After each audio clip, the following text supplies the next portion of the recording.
What's good, gang? Drippy J here. Today we're going to be talking about caffeine, the most widespread drug to be used across the entire world. Caffeine is one of many CNS drugs. These are all stimulants. Many other drugs are found in this category, but caffeine is the most prevalent and uniquely the only one that's not stigmatized. Most of you watching this right now most likely know what caffeine is. And guess what? Each and every one of you consumed it. Probably. Before we dive in, let's discuss some history. Caffeine was first used in China almost 3,000 years ago in the form of tea, and later became more popular across the world through the form of coffee. Coffee quickly became a prominent cash crop in the 18th century due to increases in the number of coffee bean plantations that were demanded for. However, if you went back in time and asked someone where you can get some caffeine, you'd get a lot of weird looks. Caffeine wasn't chemically isolated until 1819 by German chemist Ferdinand Rune. To this day, people still consume caffeine daily, and coffee is the second most consumed beverage in the world, being only beaten by water.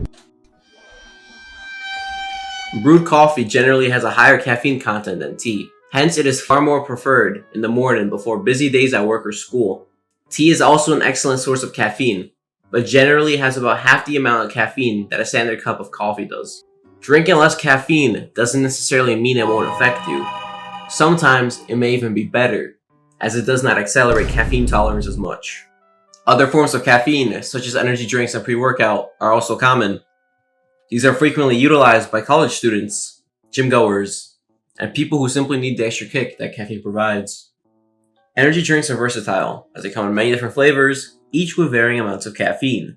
Now we're going to cover the fun part, the effects of caffeine. Caffeine is a stimulant, a broad category of drugs that include many familiar sounding substances, such as Adderall and cocaine. These drugs increase the activity of the central nervous system, commonly referred to as the CNS. It makes our brains receive and distribute signals faster, causing users to become more alert. Alertness is one of the many effects of caffeine, but many other effects exist. These can include mild euphoria, increased attention, improved strength output, and reduced drowsiness. Unfortunately, adverse effects of caffeine exist, and are more prevalent in higher doses. These effects can include dehydration, frequent bathroom use, insomnia, and even anxiety in more severe cases. There are also conflicting debates on caffeine's effect on short-term memory, but these studies have often remained inconclusive. Now we're going to cover dependence and quote-unquote addiction. Caffeine usage can generate a mild dependence, especially amongst those who have already developed a strong tolerance. A strong tolerance to caffeine, or any drug for that matter, means you will have to take a more potent or higher dose of the given substance to achieve the same desired effect.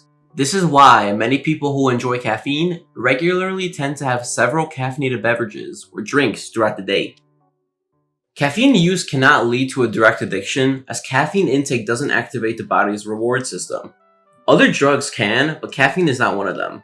The main difference between a dependence and addiction is that the addiction will trigger the reward system while the dependence does not. In conclusion, caffeine is a beautiful gift from Mother Nature, and its benefits are not to be overlooked. It's a safe and healthy source of energy. Just be aware of how much you take and buy, as the cost of caffeinated beverages can stack up quickly, putting a strain on you and your wallet. That's it from me, gang. Drippy J, out.